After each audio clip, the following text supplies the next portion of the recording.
आज समूचे विश्व में रोज एक नए नए आविष्कार किए जा रहे हैं और जब हम इन आविष्कारों के बारे में जानते हैं तो आश्चर्य से भर जाते हैं।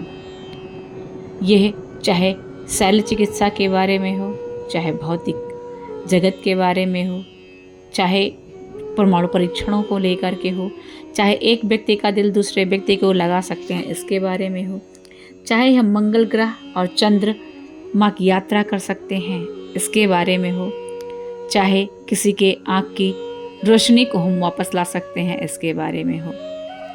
एक से एक आविष्कार या आधुनिक विज्ञान कहिए जिसने ऊंचाइयों की बुलंदी को छू लिया है, हमारे मन को और हमारे हृदय को अनेक प्रकार के आश्चर्य से भर देता है। पर ये विज्ञान कितना भी ऊंचा क्यों ना हो जाए, कितना ही ऊंचा क्यों ना चला जाए, कितने ही आविष्कार क्यों ना कर ले, लेकिन इसके लिए हमारे वेदों की गहराई को मापना बहुत ही मुश्किल है। हमारे वेद ज्ञान का वह भंडार है जिनके बारे में आए दिन कोई ना कोई वैज्ञानिक कुछ न कुछ टीका टिप्पणी करते ही रहते हैं। ऐसी ही एक टिप्पणी की है इसरो के वैज्ञानिक एस सोमनाथ जी ने, जिन्होंने विज्ञान और वेद के बारे में बहुत महत्वपूर्ण जानकारी दी है। इन्होंने उज्जैन के महर्षि पाणिनि संस्कृत एवं वैदिक विश्वविद्यालय के दीक्षांत समारोह में एक साक्षात्कार देते हुए कहा कि आज जिन चीज़ों की खोज और आविष्कार हम कर रहे हैं उन चीज़ों का वर्णन कई हजारों वर्ष पहले हमारे वेदों और वेदांतों में कर दिया गया है। चाहे उनके इस स्टेटमेंट ने पूरे विज्ञान जगत में हलचल मचा दी। उन्होंने कहा कि विज्ञान की महत्वपूर्ण खोजें, चाहे वो कॉन्सेप्ट ऑफ टाइम हो, चाहे ब्रह्मांड की संरचना हो, चाहे स्क्वायर रूट्स और अलजेब्रा हो, चाहे एयरक्राफ्ट या विमान संरचना हो, चाहे ऊर्जा की खोज हो, आदि की जानकारी सर्वप्रथम हमारे वेदों में ही पाई गई है। उनके अनुसार ये सभी ज्ञान हमारे वेदों में बृहद रूप से मौजूद हैं, जो बाद में अन्य देशों में गई। जैसा सर्वविदित है, सभी जानते हैं, पहले हमारे देश में गुरु शिष्य परंपरा में शुद्धि प्रणाली थी। गुरु जो कुछ भी सिखाते थे बोलकर सिखाते थे और शिष्य सुनकर उसको याद कर लिया करते थे, मनन करते थे, चिंतन किया करते थे और ऐसे ही वो अपने आने वाली पीढ़ियों को हस्तांतरित किया करते थे। पहले की भाषा हमारी संस्कृत थी और उसकी कोई प्रचलित लिपि नहीं थी। संस्कृत भाषा का प्रयोग किए जाने के कारण और लिपि न होने के कारण कभी उसको लिपिबद्ध न किया जा सका, पर समय पर लोगों ने संस्कृत भाषा के लिए देवनागरी लिपि का प्रयोग करना प्रारंभ कर दिया और अरब देश के लोगों से व्यापारिक संबंध होने के कारण उनका आना जाना हमेशा लगा रहता था, जिसके कारण हमारा ज्ञान अरब देशों तक पहुंचा और वहां से पहुंचा यूरोप और फिर पश्चिमी दुनिया में इसका आगाज हुआ और वेस्टर्न साइंटिस्ट या आप कहिए पश्चिमी वैज्ञानिकों ने इसे अपने ज्ञान के रूप में सारे संसार के सामने लाके खड़ा कर दिया। अतः लगभग सभी महत्वपूर्ण खोजों का भरपूर ज्ञान हमारे वेदों में मौजूद है। बहुत सारे लोग इसको नाकारने का प्रचलन चलाए हुए हैं, लेकिन उनके नाकारने से ये नाकारा नहीं जा सकता है। अगर नाकारने का इतना शौक है तो पहले अपने वेदांगों को पूर्णतया उचित गुरु के सानिध्य में बैठकर अध्ययन कीजिए। ऐसी ही कई महत्वपूर्ण अन्य जानकारियाँ हम आपको आगे वीडियो में देने वाले हैं। कृपया इस वीडियो को पूरा देखिए। आइए शुरू करते हैं। आज हम बात करते हैं अपने YouTube चैनल पर धर्म की, अध्यात्म की और अपने प्राचीन वैदिक विज्ञान की। इस वीडियो में आगे बढ़ते हैं आप सभी स्वामी दयानंद सरस्वती से या स्वामी विवेकानंद से भरपूर परिचित होंगे।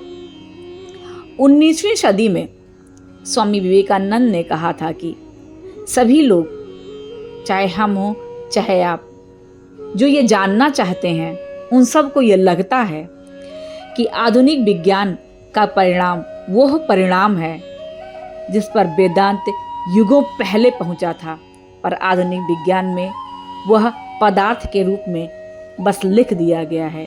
अगर साफ साफ शब्दों में बात करें तो जिन खोजों का श्रेय हम पश्चिमी वैज्ञानिकों को देते हैं वो हमारे वेदों से ही लिए गए हैं। बस उन्होंने शब्दों में लिखा है। ये सभी खोजें हमारे वेदों में मौजूद हैं। आइए कुछ और जानते हैं अपने वेदों के बारे में। नोबेल पुरस्कार के विजेता बोगली के अनुसार विज्ञान की नई थ्योरी जितनी समस्याएं सुलझाती है उससे कई गुना समस्याएं हमारे सामने लाकर खड़ा कर देती है। ऊर्जा का भौतिक विज्ञान में बहुत ही महत्वपूर्ण स्थान है। भौतिक विज्ञान में कहा गया है कि ऊर्जा को ना तो नष्ट किया जा सकता है ना ही उत्पन्न किया जा सकता है, केवल उसे परिवर्तित किया जा सकता है। हमारे यजुर्वेद के 11:24 और 11:25वें श्लोक, अथर्ववेद के मंत्र 6:42-1, ऋग्वेद के मंत्र 1:49-1, 1:49-3 में ऊर्जा का भरपूर यानी अग्नि को ऊर्जा का स्वरूप माना गया है और ये हर तत्व में हर जगह सर्वत्र विद्यमान है। इसका परिणाम यजुर्वेद, अथर्ववेद और ऋग्वेद में वर्णित यह श्लोक है। सर्वज्ञानमय हिंसा। अगला है सूर्य ग्रहण।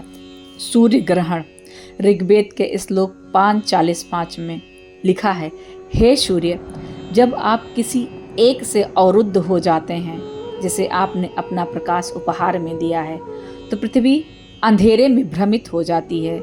इसकी अगर वैज्ञानिक व्याख्या की जाए तो अर्थ निकलता है कि जब चंद्रमा सूर्य व पृथ्वी के बीच में आता है तो पृथ्वी से सूर्य का प्रकाश दिखाई नहीं देता है, यानी सूर्य का उजला भाग छिप जाता है, तब पृथ्वी पर चंद्रमा की परछाई दिखाई देती है। इसे ही सूर्य ग्रहण कहा जाता है।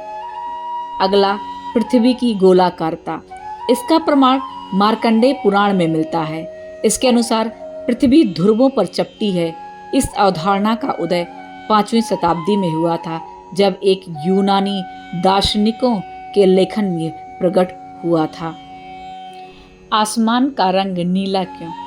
मार्कंडेय पुराण के 103.9 में आकाश को सूर्य की किरणों का प्रकटीकरण बताया गया है। ये कहा गया है कि आकाश यह धूप है और कुछ नहीं। अगर आधुनिक विज्ञान की भाषा में इसे समझा जाए तो इसके अनुसार नीला रंग सभी रंगों में सबसे ज़्यादा रिफ्लेक्ट करता है, इसीलिए हमें आकाश नीला दिखाई देता है। आगे बात करते हैं हम आयुर्वेद विज्ञान की, जो अनेक उदाहरणों से भरा पड़ा है, जिसकी सबसे पहले आयुर्वेद के लिखित प्रमाण मिलते हैं हमें सुश्रुत संहिता से। सबसे पुरानी चिकित्सा शैल्य चिकित्सा इंसाइक्लोपीडिया 36वीं शताब्दी के दौरान लिखी गई।